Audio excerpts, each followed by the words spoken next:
Hello, everyone, and welcome back to Politics Now, where I talk about modern politics in modern America.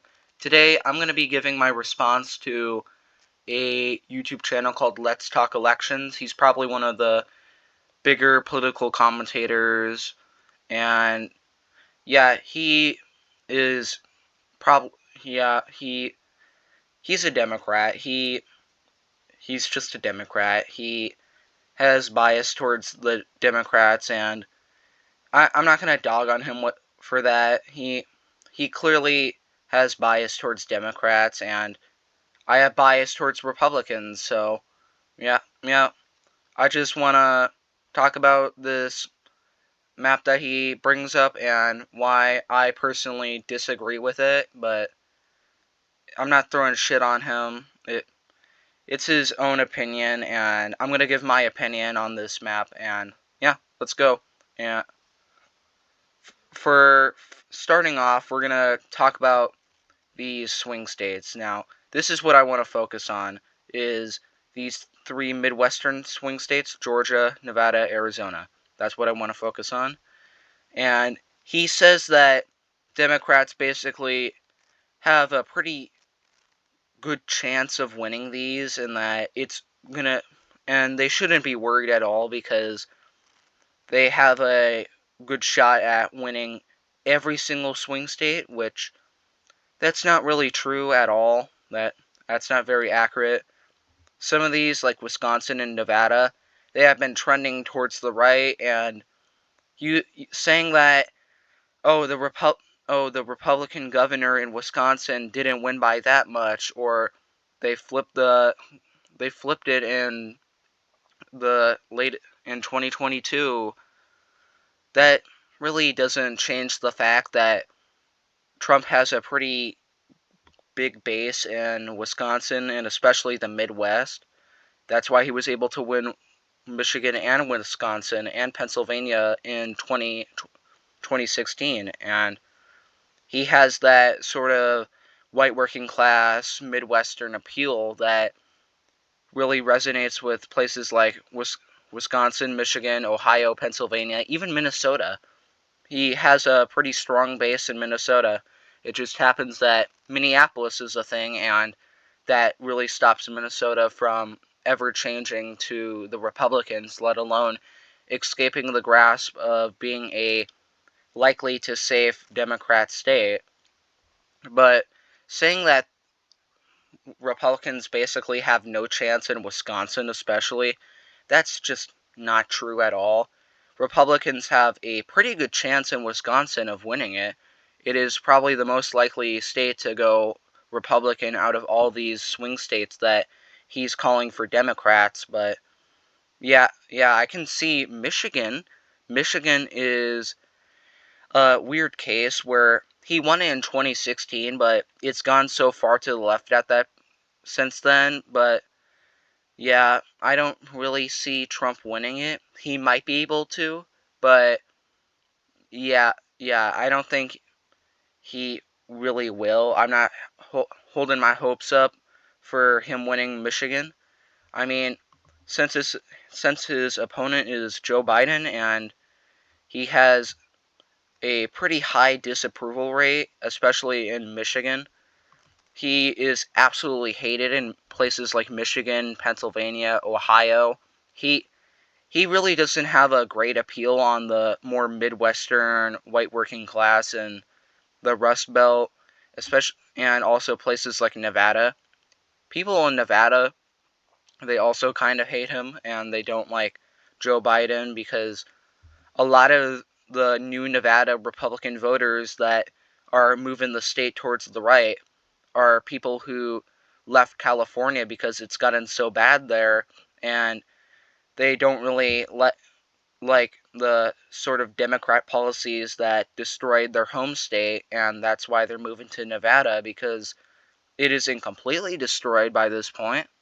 They can still turn it around, but yeah, they don't really like him, and they like Trump because you gotta remember, this is a thing that not a lot of people know, but the north of California, if you split that off as a separate state, it would be a pretty easy red state because a lot of Trump voters live in this northern area. It's just the South you have to deal with, because that's where LA, San Diego, all the big cities and big suburbs where they vote for Democrat live. But a lot of people from the north who vote Republican are moving towards Reno, Las Vegas, the more rural areas of Nevada, Arizona. Even some of them have made it to Georgia. Probably not enough to make it escape from moving towards the Democrat camp, but yeah, Nevada especially, it is being flooded with Republican Californians, and that is moving the state farther and farther to the right as Las Vegas and Reno sort of lose their political power and grasp over Nevada, because Nevada and Wisconsin, I'm probably the most confident that they will go red in 2024, because they've just been trending so far to the right. Wisconsin is taking after Iowa, and Nevada is taking after Idaho and Utah, and kind of Arizona. It's more so taking the Republican base in Arizona and amplifying it. But yeah, Wisconsin and Nevada, they have a pretty good shot of flipping Republican, and I don't really see the fact that they are very likely blue states. I don't That just isn't very accurate, because you have that white working class of Republican voters is growing in Wisconsin, and then you have the Californian Republicans that are from the north of California, which are fleeing to Nevada. They also are sort of turning the state more and more red, because, you know, they vote Republican, and Nevada's the closest by. You also see Oregon is kind of going Republican. It is more so going from a safe to likely blue state. I could totally see it being a likely blue state, but probably not. But yeah, yeah, yeah, you have the eastern side of Oregon, which is very Republican, which sort of is becoming another rural Nevada area where, yeah, that Republican base is growing and growing. But Nevada is so much of a swing state that if that Republican base keeps growing and growing, it's going to become more of a Republican state than something like Arizona or Colorado ever would. But yeah, these are the most likely red states. Now, the most likely blue state will be Michigan. Michigan, again, Trump has a base in Michigan. He has an appeal in Michigan. I just don't really see him winning that. But yeah, he could put up a good fight, but I'm not holding my hopes up for him winning Michigan. It's just a sad story. Pennsylvania, he. Alright, so in this video, his reasons for putting Pennsylvania as a likely blue state is that Mehmet Oz lost in 2022 and John Fetterman won. And that the red wave wasn't really a red wave. It wasn't even like a red ripple. It was more so a disappointment. I could probably make a whole video on why the red wave wasn't actually a red wave, and a lot of factors that caused it to sort of just backfire. All the hype sort of just diminished the red wave. Abortion, it might have turned out a few voters, but probably not by much. It's just that it was so overhyped, and everyone was thinking that there was a red wave, that a lot of Republican voters didn't turn out because, oh, it's going to be a red wave regardless, and look at that now.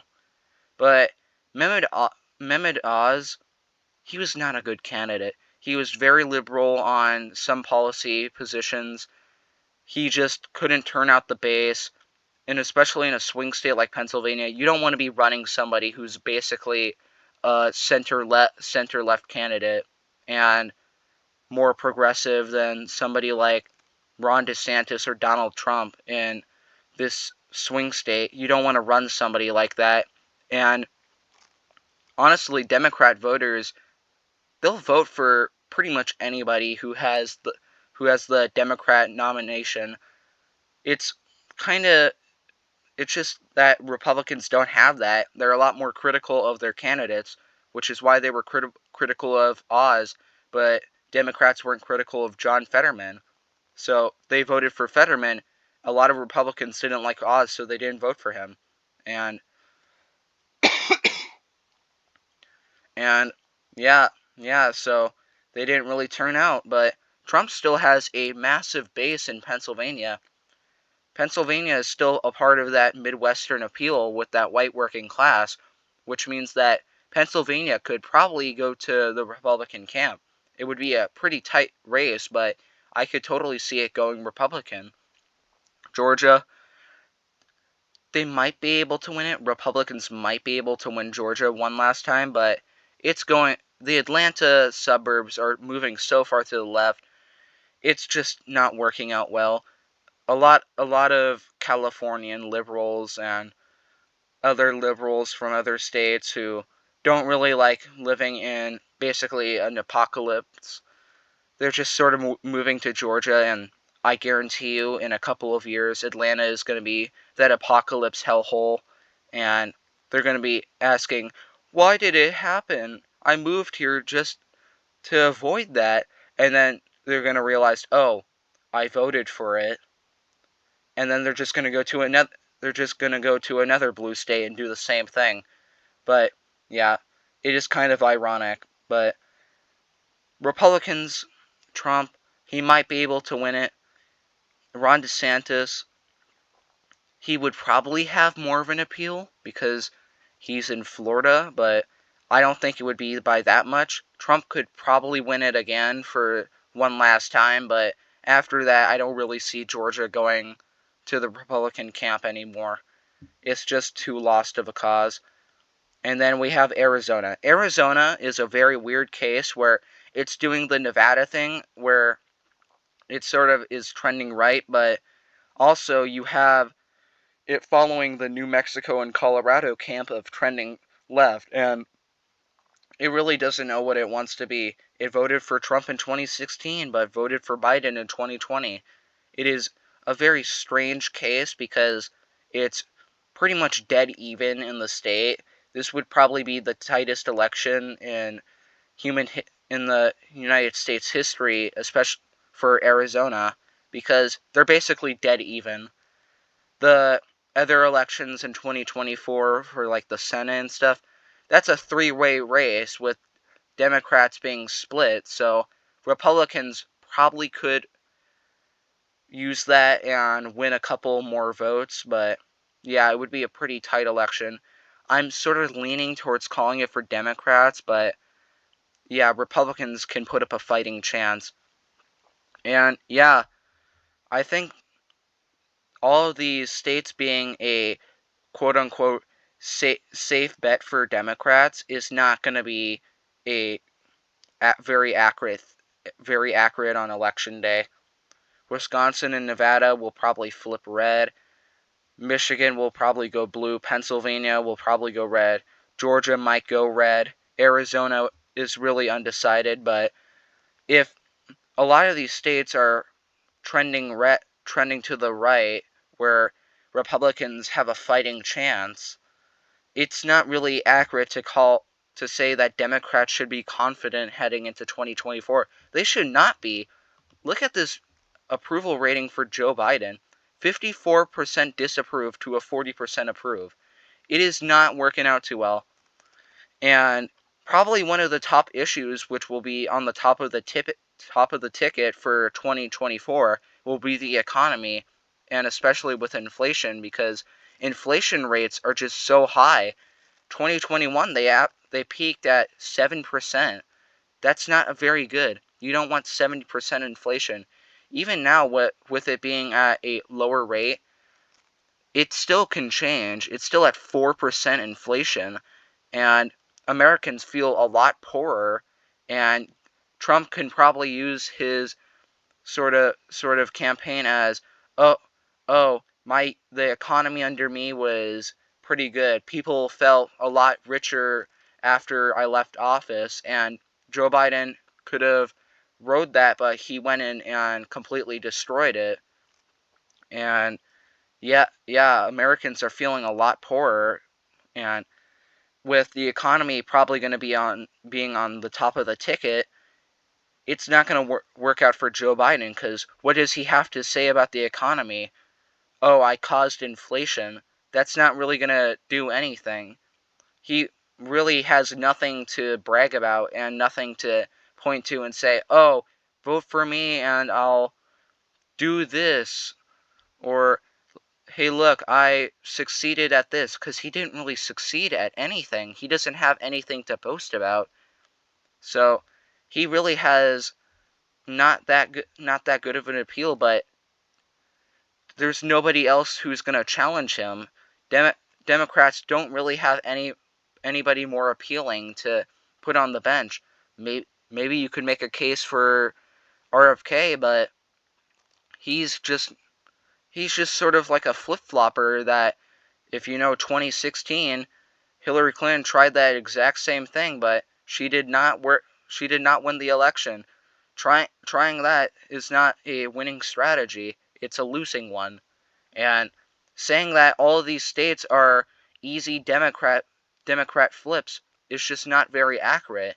It will be a very tight race in 2024, but Joe Biden definitely has the ball in his court, because if you have a 13.9% gap between your approval and disapproval rate, with your disapproval rate even higher, then yeah, it's not working out for you. It's not recovering from before the botched withdrawal from Afghanistan. You just have all of these problems, and it's just not going to work. It's just not going to work out.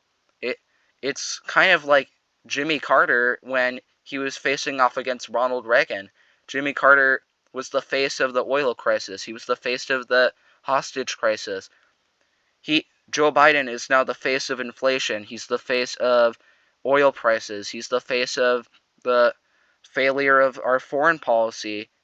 And yeah, it's not going to work out that well if you're buying gas is like an arm and a leg to even afford, and people feel a lot poorer, because when people feel a lot poorer, that's probably the easiest way that you get yourself unelected and your opponent winning, especially if your opponent is a previous president who had good economic policies and a lot of people felt that they were richer during that time. Because yeah, in these swing states, especially with Joe Biden is not very well liked, and with Trump having such a strong hold on these Midwestern swing states that you need to win the election, it's just not going to work out. If Virginia, which is a very likely blue state, votes for a Republican governor, there might be a problem, and it's not a special case like New Hampshire and Vermont, because Virginia was not expected to have a Republican governor, because they always vote Democrat, and look at it now, they voted Republican governor, and he seems to be well liked. And Wisconsin, Michigan, Pennsylvania, that's going to be a tight race for Biden, because Trump has that appeal, and people in that area don't really like him. He probably has a better chance in Georgia and Arizona, but places like Nevada, he doesn't really have a chance. Nevada is a very likely red state in terms of all of these swing states. It will still be tight, and it will still be a close election, but yeah, he's just not doing that well. He doesn't really have the opportunity to be moseying in and winning all the swing states like 2020, because people have seen his policies. He can't play the centrist moderate anymore, because people see what his actual policies are, and they know he's not a moderate. They know that he's not sort of the old nice grandpa that he marketed himself as in 2020, where where most people painted Trump as like a fascist, but yeah, that's not really going to work out this time because, yeah, imagine the debates. He can barely speak a whole sentence.